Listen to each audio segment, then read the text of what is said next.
কেন আমার চেয়ে তো নিশ্চয়ই খেলেছেন। আমি খেলেছি যখন আমি খুব ছোট, আমি হয়তো আমাকে খেলায় নিত না, কিন্তু আমি খেলতাম। কিন্তু আমি যখন দৌড় দিতাম আমাকে কেউ ছুঁইতো না। হ্যাঁ, পরে আমি টের পেয়েছি আমি হলো দুধ ভাত। মানে আমি দৌড়াচ্ছি কিন্তু আমাকে কেউ ছুবে না, আমি খেলছি কিন্তু আসলে আমি খেলাই নেই।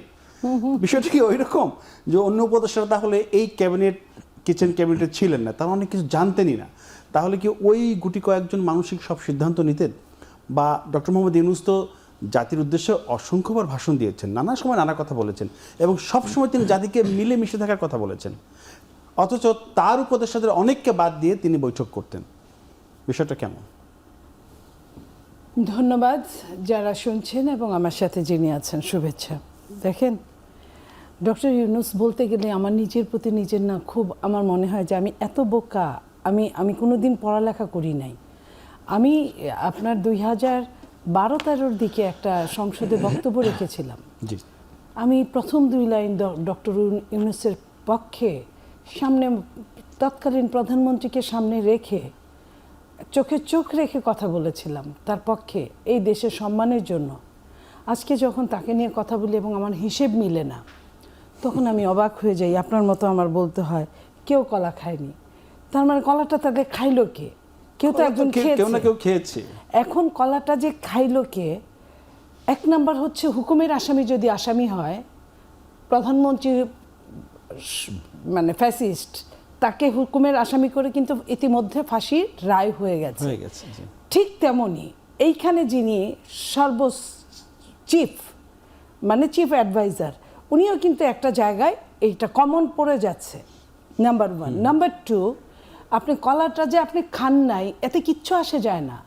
আপনি এখানে অ্যাঙ্কার, আমি যদি আপনাকে বলি সেই বৌসি খেলার মতো, আপনি এখানে অ্যাঙ্কার, আপনি কি বললেন কি বললেন না, কতটুকু বললেন কতটুকু বললেন না, এখানে যদি কিছু হয় সেটার দায় দায়িত্ব কিন্তু আপনাকে নিতে হবে। পুরোটাই আমার, পুরোটাই আপনার, একদম আপনার নিতে হবে।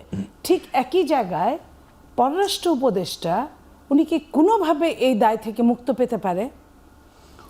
পররাষ্ট্র উপদেষ্টা যদি না থাকে, আমি বলছি স্টেপ বাই স্টেপ, পররাষ্ট্র উপদেষ্টা যদি সিগনেচার না করে তাহলে তো চিফ অ্যাডভাইজারের সিগনেচারের প্রশ্ন আসে না।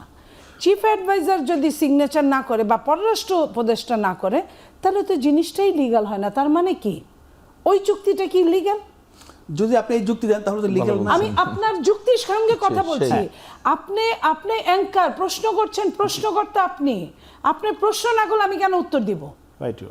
ঠিক আছে, তাইলে আপনি পররাষ্ট্র উপদেষ্টা এটা কিসের জুজুবুরির ভয় উনি দেখছেন বা আমাদের দেখাচ্ছেন? এটার ভেতরে কি আছে? এটা তো তাহলে কোনো চুক্তিই না, কারণ প্রথম এবং শেষ পর্যন্ত কাজ হলো পররাষ্ট্র উপদেষ্টার।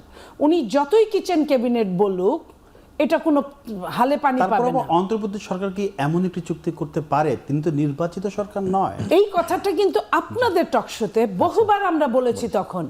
যখন উনি বলেছিলেন ঈদের আগে, ঠিক আগের দিন যখন জাতির উদ্দেশ্যে ভাষণ দেন, ঈদের শুভেচ্ছা জানাতে না জানাতেই পরের লাইনই উনি বলেছিলেন যে জাতিকে বুঝাতে হবে পোর্ট কিভাবে দিলে কতটা লাভ হবে।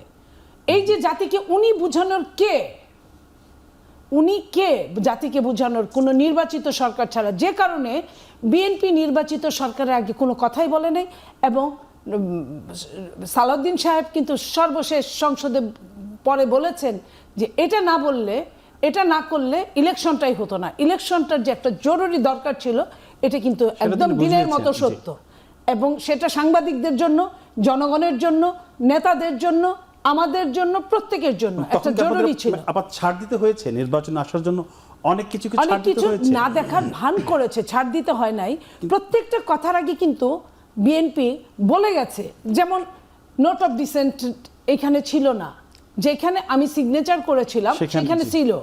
তার মানে আমি আমার সময়ে যেটা সংসদে পাশ হওয়ার কথা, তখন কিন্তু আমি এটা ধরবো। ওইখানে ঠাকুর ঘরে কেড়ে আমি তো কলা খাই না, আপনার এই কলা খাওয়ার জায়গাটায় বিএনপি কিন্তু প্রত্যেকটা ক্ষেত্রে বলেছে যে আমি কিন্তু এই জায়গাটা এটার বাইরে করব না। হ্যাঁ, এবং একটা পর্যায়ে বিএনপির মুখ দিয়ে বলানোর চেষ্টা করেছে হাকে ভোট দিতে হবে, যদিও ওই ভোটে আপনার 4টা প্রশ্নের একটা উত্তর হয় না। আপনি বামে নিয়ে যান তাও হবে না, ডাইনে নিয়ে যান তাও হবে না, মধ্যপন্থায় নিয়ে যান তাও হবে না। আপনারা কিন্তু সভা সমাবেশে হ্যাঁ ভোটের পক্ষে প্রচারণা এই চালিয়েছেন। যে আপনি লাইনে আসছেন, আচ্ছা। ওইখানে কিন্তু বলিয়েছে, এই বলানোটার অর্থ হচ্ছে আমরা যে কোনো মূল্যে নির্বাচনটা চাই।